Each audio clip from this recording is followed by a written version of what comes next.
Buongiorno e ben ritrovati. Adesso ci colleghiamo telefonicamente con l'ospite di oggi, a cui do il buongiorno. Con lui parleremo di disabilità. Vediamo se è collegato in linea, che così ve lo presento. Pronto?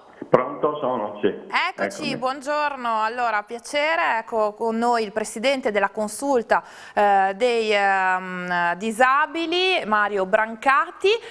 Con lei parliamo di una tematica molto importante. Siamo in piena campagna vaccinale, stiamo ovviamente parlando del Covid e la categoria dei disabili, di chi è costretto ad affrontare la quotidianità appunto della propria fragilità, è stata un po' dimenticata. Proprio oggi in Regione si discuterà della vaccinazione proprio della categoria dei disabili, con in giunta appunto l'interessamento dell'assessore Riccardi in prima persona, che ha detto ieri non si può proprio aspettare. Oggi anche sul piccolo ritroviamo appunto la parte dedicata alle disabilità. Il ritardo siamo in ritardo, viene denunciato dal Dem Renzo Oliva, il ritardo rispetto alle regioni ordinarie, ma Riccardi ribadisce che il problema principale è quello dei flussi di consegna dei vaccini. Allora, Mario Brancati, lei ha parlato ieri proprio di questo e con Riccardi qual è il punto della situazione? Quindi il punto è questo, no? Come si sa, il piano nazionale delle vaccinazioni anti-Covid ha ignorato i disabili. Questa è di una gravità enorme, perché è assurdo che sono state messe nella priorità. Non facciamo lotte tra diciamo persone, ma Certo hanno no. messo nella priorità gli anziani delle case di riposo e non le persone con disabilità dei centri residenziali e semi-residenziali. Ecco, finalmente proprio l'altro giorno c'è stato in videoconferenza un incontro con l'assessore regionale vicepresidente Riccardi.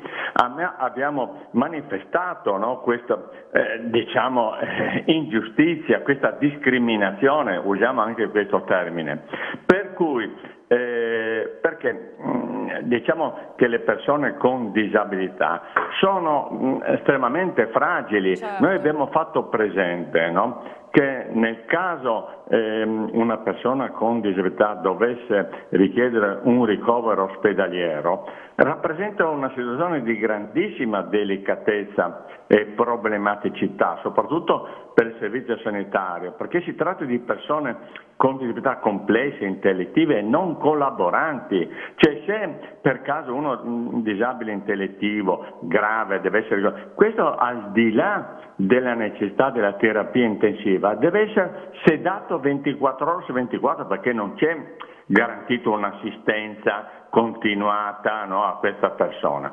Quindi noi con forza abbiamo chiesto che le persone con disabilità, in particolare chi è ospite dei centri residenziali, semi-residenziali, deve essere messo nella priorità. E devo dire, anche stamattina ho sentito per radio, quindi oggi in giunta regionale finalmente l'assessore Riccardi, che ha sempre avuto grande attenzione nei riguardi del nostro mondo, lui si è impegnato, si è assunto la responsabilità e in giunta porterà questo aggiornamento del piano regionale della vaccinazione anti-Covid.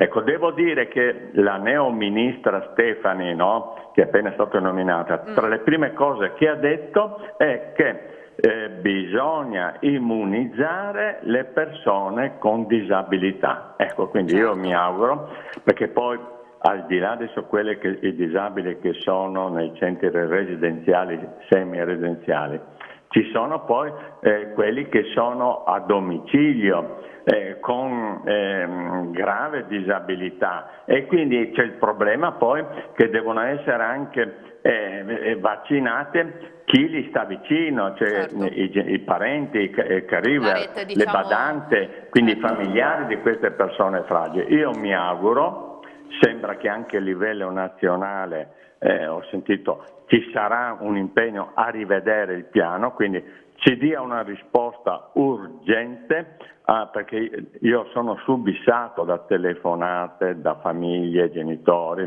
associazioni che vogliono sapere, ecco, certo. cosa succede per queste persone. Posso immaginare. Senta, di quante persone parliamo circa in regione? Allora, per quanto riguarda le persone con disabilità dei centri residenziali, semi-residenziali, sono circa 1700. Ok, e un'età media in questo anche caso? Perché, mi scusi, quindi anche perché la dimensione non è tale che sconvolga il piano vaccinale regionale, no? I numeri sono importanti ma sempre limitati. Ecco, certo, e dicevo anche un'età media che immagino possa essere anche bassa, quindi c'è anche la possibilità eventualmente di accedere al vaccino che al momento è consigliato per gli under 55. Sì, ecco, ma questo Riccardo ha detto ovviamente che va al di là dell'età, ovvio, no? Perché molti che hanno, adesso non so, è una minoranza quelli che superano gli 80 anni, quindi, quindi è chiaro, vengono messi adesso nella priorità assieme agli under 80 anni, no? Ultra ottantenni, però per i disabili si va al di là dell'età. Esattamente, ovviamente. sì, chiaro. Senta, un'ultima domanda, ormai è un anno che conviviamo con il Covid, un anno che ha insomma profondamente segnato tutti, senza, come diceva lei prima, non c'è nessuna guerra, chi sta meglio, chi sta peggio, perché insomma la situazione è un po' così, però immagino che chi soffre di disabilità e soprattutto, come ha evidenziato lei, la rete familiare di assistenza che sta intorno, come ha reagito e quali sono, diciamo, le maggiori criticità, una risposta sintetica però alle criticità, ecco, di questo periodo. Cioè, questo è stato un anno estremamente difficile per le famiglie che hanno una persona con disabilità, perché attività scolastiche sospese, attività dei centri riunioni sospese, centri residenziali blindati che hanno reso impossibile ogni contatto familiare, no?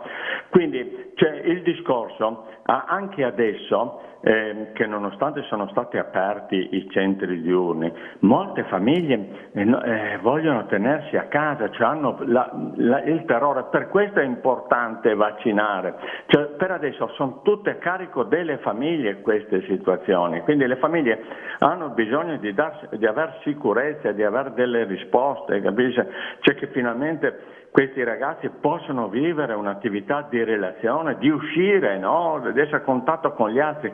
Oggi i ragazzi con età, gran parte, sono chiusi in casa, capisci? O chiusi nei centri residenziali, che i genitori neppure possono andarli a trovare. Capisce il dramma anche? Perché molte volte noi pensiamo, ecco, ancora mi preme sottolineare, cioè certamente la salute fisica è importante, ma si sottovaluta i danni mentali, psichici, perché queste persone non è che sanno che è il Covid e via di seguito e non hanno il contatto più con le famiglie. Guardate che c'è stress, c'è molto disagio in queste persone.